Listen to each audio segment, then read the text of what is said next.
হাই নমস্কাৰ খুলুমবাই মই নেন্সি মই লং ভিডিঅ' বনাইছিলোঁ আৰু অকলশৰীয়াকৈ ভিডিঅ' বনাবলৈ নোৱাৰিলোঁ যিহেতু মই ভইচ টোনত আপোনালোকক মোৰ পৰিচয় দি দিছোঁ প্ৰথম ভ্লগ যিহেতু অকণমান মিষ্টেকটো হৈয়ে যায় তেওঁ প্লিজ ছাপোৰ্ট কৰি কিনে মোৰ ভিডিঅ'টো আগলৈকে চাই আছোঁ মই আমাৰ ছাইডৰ পৰা উঠিলে অকণমান বেছি ভাগৰ লাগে সেইটো ছাইডে আৰু ভাগৰ লাগে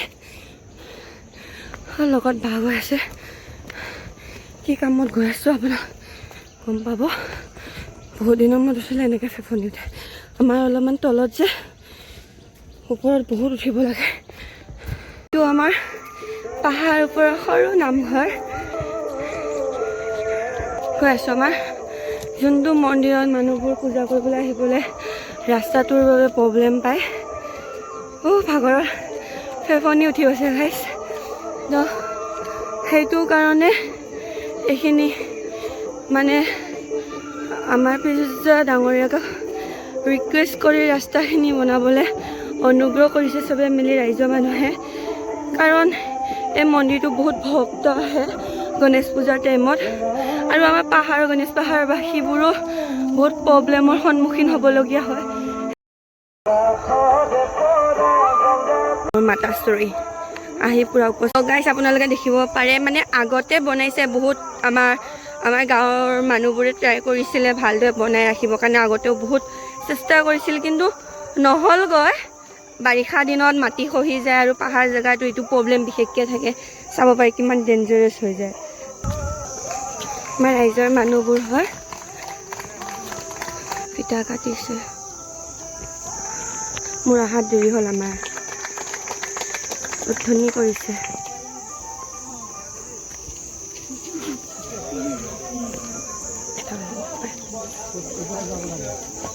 আমাৰ ববিতা বৌ ভাল লাগিছে কষ্ট হোৱাটো কৈ দিয়ক আমাৰ ৰাইজৰবোৰত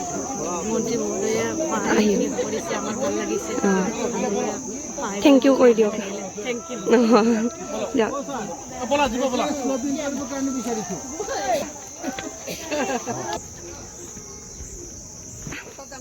বৰদা ভাল লাগিছে না ৰাস্তা বনাব যে কিউটি সঁচাকৈ नेपाली बच्चाবোৰ बहुत क्यूट है हमारा नेपाली बच्चा कितना क्यूट है देखो गाइस वाओ ब्यूटीफुल क्यूटी ओ क्यूटी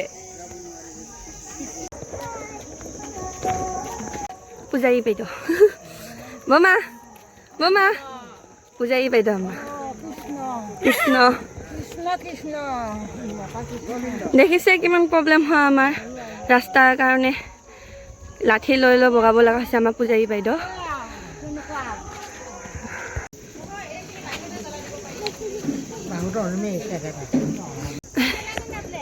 নাহে বিজয় হাজৰিকা ডাঙৰীয়াৰ প্ৰব্লেম ওলালে কাম ওলালে যিহেতু আহিব নোৱাৰিলে তেখেতৰ মানুহবোৰ আহিছে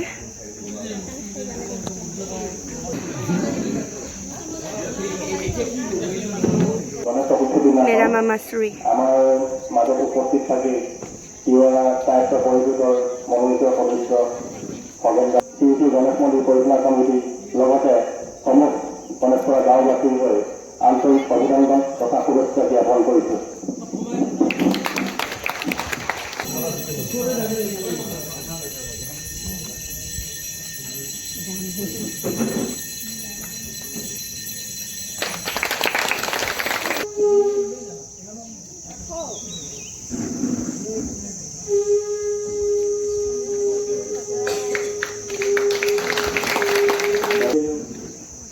পঞ্চায়তৰ সভাপতি কুঞ্জুলি দাস ডাঙৰীয়া তেখেতৰ এখনি খোলা পত্ৰৰ সমাজত আহিব আমাৰ শ্ৰী গণেশ মন্দিৰ পৰিচালনা সমিতিৰ সভাপতি বিৰাজ কুমাৰ দেৱবৰ্মা ডাঙৰীয়া তেখেত আহিব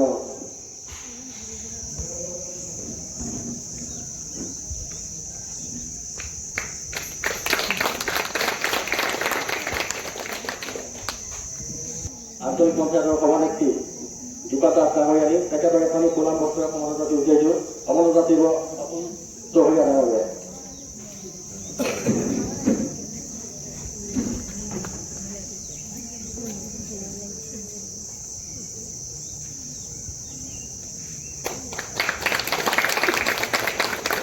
মানে চোলাম বস্ত্ৰৰে কমলা জাতি দিয়ে তেখেতে সুমনে যাচিব শ্ৰী গণেশ মন্দিৰ পৰিচালনা কমিটিৰ সুৰেন্দ্ৰ মহিলামাৰী।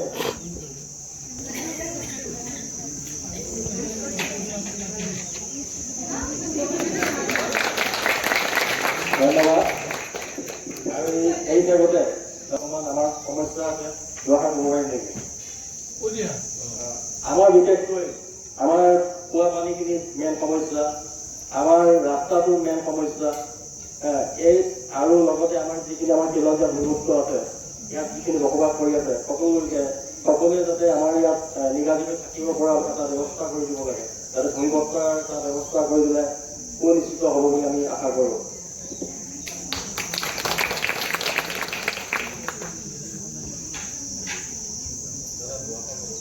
পঞ্চায়তৰ সভাপতি কুঞ্জুতি নাথ ডাঙৰীয়া তেখেতক আমি এই ক্ষেত্ৰত দুআষাৰ ক'বলৈ অনুৰোধ জনালোঁ। আজি বিশেষ অনুষ্ঠানটোত উপস্থিত থাকিবলৈ পায়, কাৰণ এটা বিশেষ বহুদিনীয়া এটা সমস্যা বুলিয়ে ক'ব লাগিব, যিহেতু সমস্যাবিলাক পৰ্যায়ক্ৰমে সমাধান হৈ থাকে। গতিকে আজিও এটা সৰু সমস্যা বুলি নকওঁ, যদিও সমস্যা এটাই ৰাইজৰ অহা যোৱাৰ কাৰণে যিটো বাটটো সেইটো সকলোতকৈ ইম্পৰ্টেণ্ট হয়। সদায় মানুহে অহা যোৱা বাটটো ভাল হৈ থাকিলে মানুহৰ মানে দৈনন্দিন জীৱনৰ যিখিনি কাম কাজ বহুতখিনি মানে সুবিধা হয়, নহ'লে ৰাস্তা পদূলি এতিয়া আপোনালোকে দেখিছে আহিছিলে। গতিকে আজিৰ দিনত আমাৰ ভাৰতীয় জনতা পাৰ্টি চৰকাৰখনৰ যিটো নিকা এটা ছবি, এখন নিকা ছবিৰে তেওঁলোকে যেনেকৈ জনসাধাৰণৰ মাজত সোমাই ৰাইজৰ প্ৰতিটো সৰু সৰু কাম কাজ তেখেতসকলে কৰিবলৈ চেষ্টা কৰিছে, সেই বস্তুটো আমাৰ একচুৱেলি হৈছে আমাৰ সন্মানীয় আমাৰ ডাঙৰীয়া থকাৰ কাৰণে এই উন্নয়নৰ যিটো প্ৰক্ৰিয়া, সেই প্ৰক্ৰিয়াটোত কিন্তু সঁচা কথা ক'বলৈ গ'লে আপোনালোকেও তাৰ সহযোগী বা সহপাঠী বুলি ক'ব পাৰি।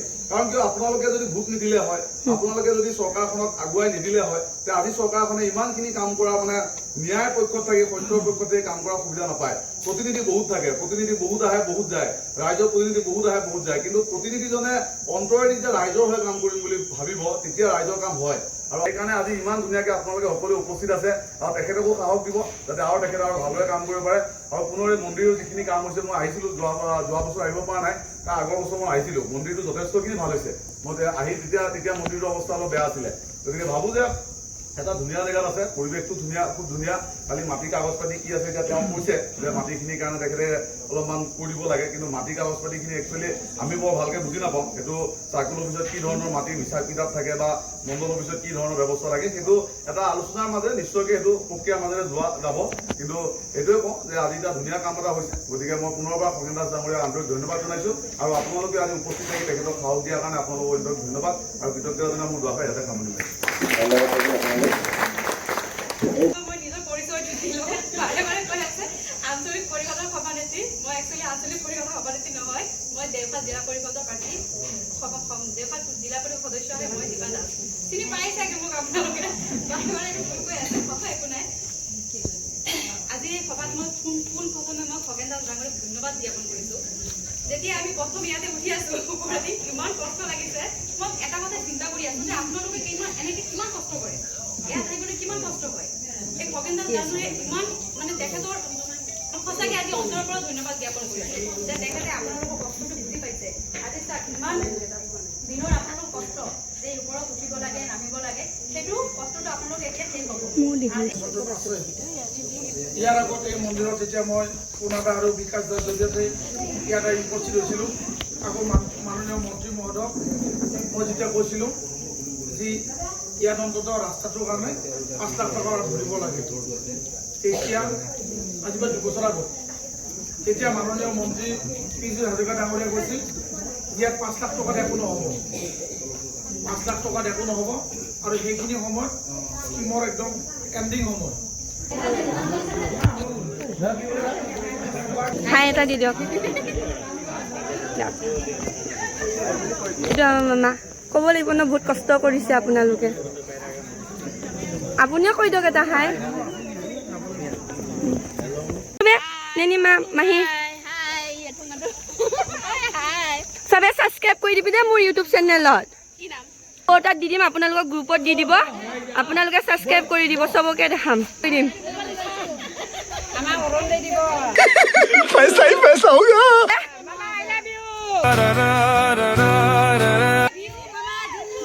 মামা জিন্দাবাদ। বাই বাই দি দিয়ক। হাই হাই। ফেচবুক ইউটিউবত দিম ইনষ্টাগ্ৰামত বাই বাই ৰাস্তাটো দেখাই দিওঁ মানে এবাৰ পাৰিছে বৰ্তা নামিব পাৰিছে নাই হাই দি দিয়ক এটা হাই দি দিয়ক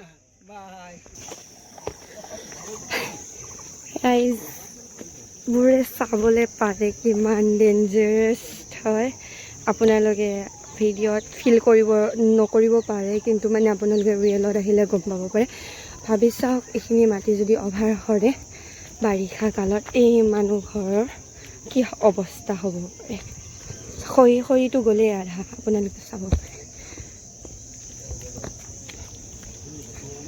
আৰু পানী চানী আনা নিয়া क्या खाया केला बाय আজিলে বাই বাই গাইজ নেক্সট ভিডিঅ'ত লগ পাম আপোনালোকে গণেশ পাহাৰৰ বাসিন্দাসকলৰ প্ৰব্লেমটো গম পাই গৈছে এখন ভিডিঅ'ত চিৰিজত পীযুষ হাজৰিকা ডাঙৰে জল্দি আমাৰ প্ৰব্লেমবোৰ ছল্ভ কৰি দিয়ক আৰু এইখিনিয়ে কয় ময়ো সামৰিছোঁ মোৰ ভিডিঅ' লগ পাম নেক্সট ভিডিঅ'ত বাই বাই গাইজ